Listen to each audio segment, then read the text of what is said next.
Hi friends, welcome to my channel. అందరూ ఎలా ఉన్నారండి? నేనైతే చాలా బాగున్నాను. ఈరోజు వీడియో వచ్చేసి అయితే ఇప్పుడు సంక్రాంతి పండుగ అయితే స్టార్ట్ అయింది కదా. సో నేను కూడా అయితే ఇంట్లో అరిసెలు అయితే చేశాను. నాకైతే అంత బాగా వస్తాయి అని అయితే నేను చెప్పలేను, కానీ నేను చేసినవి అయితే మాత్రం చాలా అంటే చాలా టేస్టీగా అయితే ఉన్నాయి. సో అది నేను ఎలా చేశాను అని అయితే ఈ వీడియోలో మీతో షేర్ చేసుకుంటాను. మీకు ఈ వీడియో కానీ నచ్చినట్టయితే లైక్ చేయండి, అలాగే నా ఛానల్ని సబ్స్క్రైబ్ చేసుకుంటారని అయితే ఆశిస్తున్నాను. ఇక్కడైతే నేను ముందుగా రేషన్ బియ్యాన్ని అయితే ఒక 24 hours అయితే నానబెట్టాను.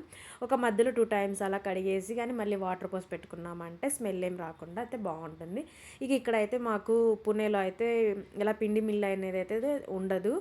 పొడి పిండి అయితే చేస్తారు, కానీ ఇలా తడిపిండి చేయమంటే వాళ్ళు చేయరు. సో ఇలా కాకుండా ఇక్కడ తడిపిండి ఇక్కడైతే నేను మిక్సీలో అయితే చేశాను. ఎవరైతే ఈ పని అయితే చేయకండి. మనకి ఊళ్ళల్లో అయితే తడిపిండి మిల్లు ఉంటాయి కదా, అవి అక్కడే అయితే వేయించుకోండి. నాకు తెలిసి బెంగళూరులో కూడా ఉన్నాయి అంట. సో అది చూసుకొని అక్కడ ఉంటేనే వేయించుకోండి. ఇట్లా మిక్సీలో వేయడం అయితే అది అయ్యే పని అయితే కాదు అని అయితే నేను అనుకుంటున్నాను. ఇక ఇక్కడ ఏమైందంటే నేను 1 kg పిండి నానబెట్టేశాను. అందులో ఆఫ్ చేసేసరికి నా మిక్సీ అనేది అయితే ఆగిపోయింది. సో ఇంక అందుకోసం అని అయితే నేను ఇంక అంత రవ్వ అయితే వదిలేసేసాను. ఇంకా సరేలే అని చెప్పేసి ఇంకా అయిన పిండితోటి నేనైతే ఇక్కడ చేశాను. ఇక్కడైతే నాకు ఉండల బెల్లం దొరకదు. నేను దీన్ని వచ్చేటప్పుడు ఊరి నుంచి అయితే తెచ్చుకుంటాను. తెచ్చుకున్న దాన్ని జాగ్రత్తగా వాడుకుంటూ ఇట్లా అరిసెలు లేదా మిఠాయికి మాత్రమే ఈ బెల్లాన్ని అయితే వాడతాను. ఇంక ఇక్కడ వచ్చేసి ఆ బయోప్లాస్ల కోసం అయితే ఈ బెల్లాన్ని కరిగించేసి దాన్ని ఫిల్టర్ చేసుకోవాలి. ఎందుకంటే దానిలో ఏమన్నా రాళ్ళు అట్లా ఉంటే పోతాయి. ఇంక ఇక్కడైతే నేను యాక్చువల్లీ ఫస్ట్లోనే నెయ్యి అనేది అప్లై చేయాలి బాండీకి. అప్పుడు చలివిడి అనేది అతుక్కోకుండా బాగా వస్తుంది. ఇక్కడ నేను అది మర్చిపోయాను. అందుకోసమని తర్వాత అయితే నెయ్యి అనేది అయితే వేసి కొంచెం అంటేలాగా చేశాను. ఇంక ఇక్కడైతే నేను పాకం పట్టుకోవడానికి అయితే చూస్తున్నాను. ఇది పాకం అయితే మరీ గట్టిగా రాకూడదు, అలా అని చెప్పి మరీ లేత పాకంగా అయితే ఉండకూడదు. లేత పాకంగా ఉంటే అరిసెలు అనేవి అయితే మరీ మెత్తగా అయితే ఉంటాయి. నాకు కొంచెం క్రిస్పీగా కావాలి. అందుకోసమైతే నేను కొంచెం ముదురు పాకం అయితే పట్టుకున్నాను. జస్ట్ మనం ఇట్లా వాటర్లో వేసుకొని చెక్ చేసుకుంటూ ఉండాలి. ఇది వచ్చినప్పుడు బాగా ముద్దయి ప్లేట్కి వేసి కొడితేనంటే టంగ్ అనే సౌండ్ రావాలి.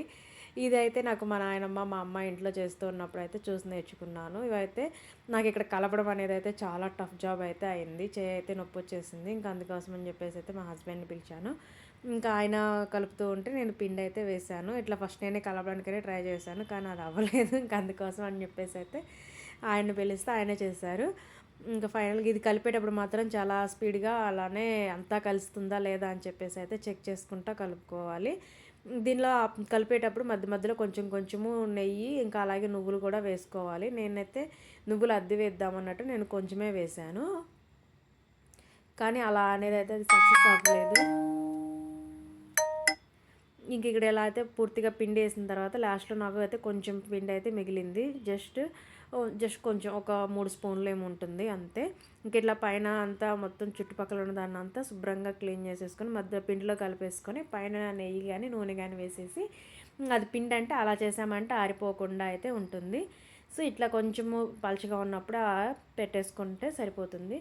ఇక్కడ ఇంకా అయితే ఇంకొక టిప్ అయితే చెప్తాను. ఇట్లా ఏదైనా చలివిడి చేసుకున్న తర్వాత ఆ చలివిడిని కూడా మనం అంటే ఫ్రిడ్జ్లో పెట్టేసుకొని తర్వాత 6 months తర్వాత అయినా కూడా మనకి ఎప్పుడు కావాలన్నా అప్పుడైతే చేసుకోవచ్చు అంట. డీ ఫ్రిడ్జ్లో అయితే మాత్రం ఇది చాలా బాగా అయితే ఉంటుందంట. మనం ఎప్పుడైతే చేసుకోవాలనుకుంటున్నామో దానికి ఒక 12 hours ముందు తీసి బయట పెట్టుకున్నామంటే పిండి చాలా బాగా మెత్తగా చలివిడి చేసుకోవడానికి రెడీగా అయితే వస్తుందని నాకైతే వేరే ఒక ఫ్రెండ్ చెప్పారు. ఆ ఫ్రెండ్ నాకు కూడా ఒకసారి అలా పిండి ఇచ్చారు. నేను కూడా అది ట్రై చేశాను, బాగున్నాయి. గట్టిగా ఏం లేవు, మెత్తగానే ఉన్నాయి. చాలా టేస్ట్గా కూడా అయితే ఏం మార్పు అయితే ఏం రాలేదు, బాగుంది. ఇంక ఇక్కడైతే మనం నూనె పెట్టేసుకొని ఇక్కడ నేను ఒక్కదాన్నే చేస్తున్నాను కదా, సో అందుకోసం అయితే నేను ఫస్ట్ హైలో పెట్టేసి తర్వాత సిమ్లో పెట్టేసుకొని అయితే చిన్నగా చేసుకుంటూ వచ్చాను. ఇప్పుడు ఒకటి వేసిన తర్వాత పొంగితే ఇంకా నెక్స్ట్ రెండో దాన్ని వేసుకోవాలి. ఇంక ఇక్కడ అట్లాగే నేను ఒక్కదాన్ని చేసుకుంటూ తీసుకొని ఇట్లా చెక్క ఉంటుంది కదా, అరిసెలు చేసే చెక్క కానీ లేదా నల్లవి అట్ల కాడలని అమ్ముతారు, అవి కూడా అయినా యూజ్ చేయొచ్చు. నేనైతే దానికంటే ఇదే బెస్ట్ ఆప్షన్ అని అయితే చెప్తాను. దాన్ని అయితే మనం ఆయిల్లోనే ప్రెస్ చేయాలి, అది కొంచెం భయంగా ఉంటుంది కదా. ఇదైతే మనం పక్కన ప్లేట్లో పెట్టేసుకొని అయితే చేసుకోవచ్చు. ఫైనల్గా నేను చేసిన అరిసెలు అయితే ఇలా వచ్చాయి. మీకు కానీ ఈ వీడియో నచ్చినట్టయితే ప్లీజ్ లైక్ చేయండి, అలాగే నా ఛానల్ని సబ్స్క్రైబ్ చేసుకోండి. టేస్ట్ అయితే మాత్రం చాలా అంటే చాలా బాగున్నాయి. Thanks for watching. Bye bye.